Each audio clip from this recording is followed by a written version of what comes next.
So I just recently finished my safety check for this 2020 Yamaha XSR900, and it made me realize is that I've had this motorcycle for about 3 years now. The longest I ever had a motorcycle was, had like a motorcycle that I kept was about 4 years, which was my 2017 MT09. This one, by next year, is going to be 4 years as well. Could this XSR900 be my next kind of like forever bike? I don't know. Also, what I noticed is that I use this bike more often in my YouTube videos than my CB1000R, and there is a good reason for that. I already have a walk around video of this XSR, but I just want to go ahead and, you know, do another video and kind of give like some talking points, also some updates of what I did to the bike. So let me come and park here. This is a park and ride for like a rail station that it's kind of the middle of nowhere. Well, there's some housing over there, but I was supposed to come here to do some to film some Gymkhana stuff. There's some riders that come over here to do Gymkhana. They have like cones out, and you know, they do like some riding and stuff like that, you know, try to become better riders. Sorry if you hear a weird sound going on. There's like some construction going on in like that direction right there. Oh, and you see the rail actually coming right there. Here she is again, my 2020 XSR 900. So in my last videos about my XSR 900, I did do a walk around, but there are a few things I did change from that video and added and whatnot. So for that video, I had these CRG mirror. Well, I didn't have these CRG mirrors. We did replace them with like the regular non-foldable CRG mirrors. I actually traded them to my CB1000R, the lane splitters, and got these regular ones. I did want to get lane splitters like for both bikes, but for some reason Revzilla there was out of stock. Like it said it was on stock, but then when I did order them, they went out of stock, and I was like, you know, I need mirrors, so I ended up getting just the regular ones, CRG. I'll put it in the description what they are, but they're very expensive mirrors, but they're very quality, so that's why I stick with the CRG brand.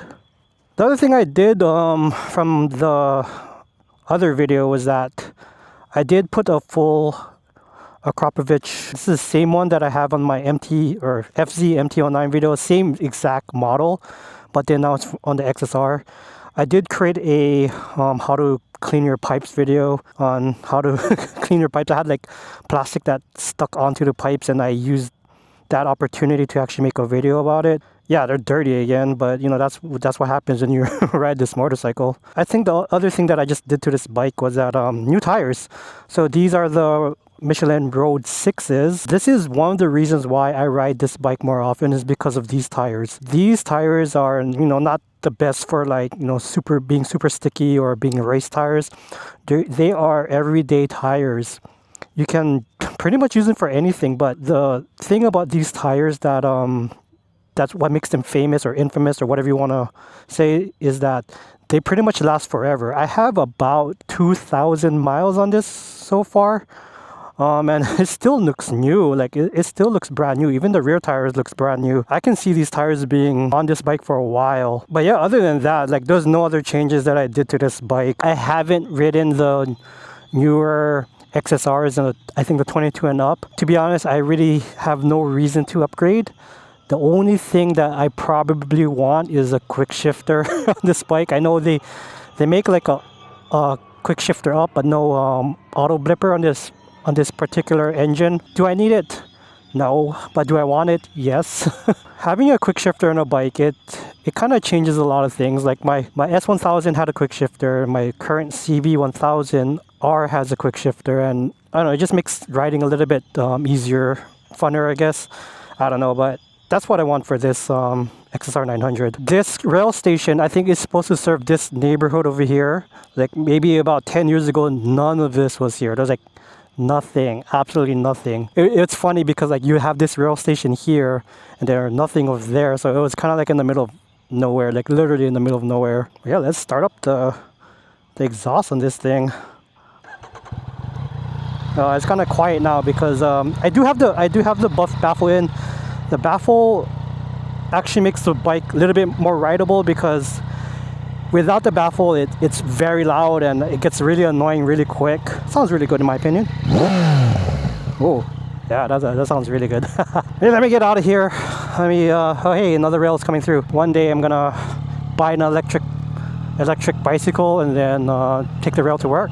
This bike is, I wouldn't say it's perfect, but it does the job, you know. It looks really good. It's very timeless. I think that's the reason why I really like this bike. I know I said it in my older video, but the fact that it's 2025 and then these designs, you know, this old school retro design is still popping up.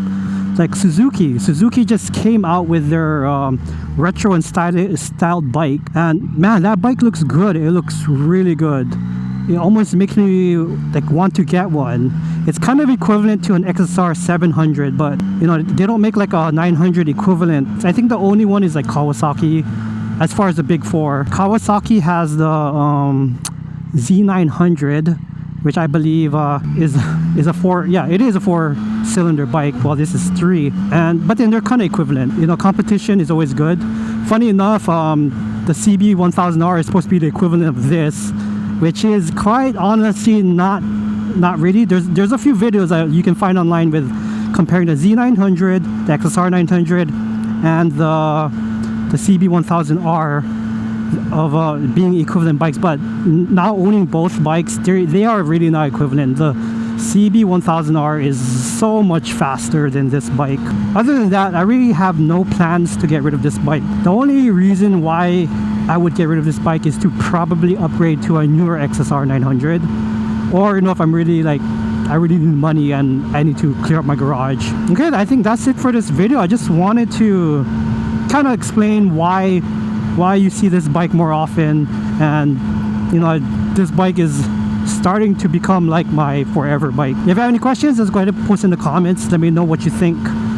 What is your favorite motorcycle, or you know, if you have a forever bike that you think you're gonna keep for a while, yeah, post in the comments, or whatever dream bike you think you're gonna keep for a very long time. Thank you for watching, and yeah, I'll catch you in the next one. Peace.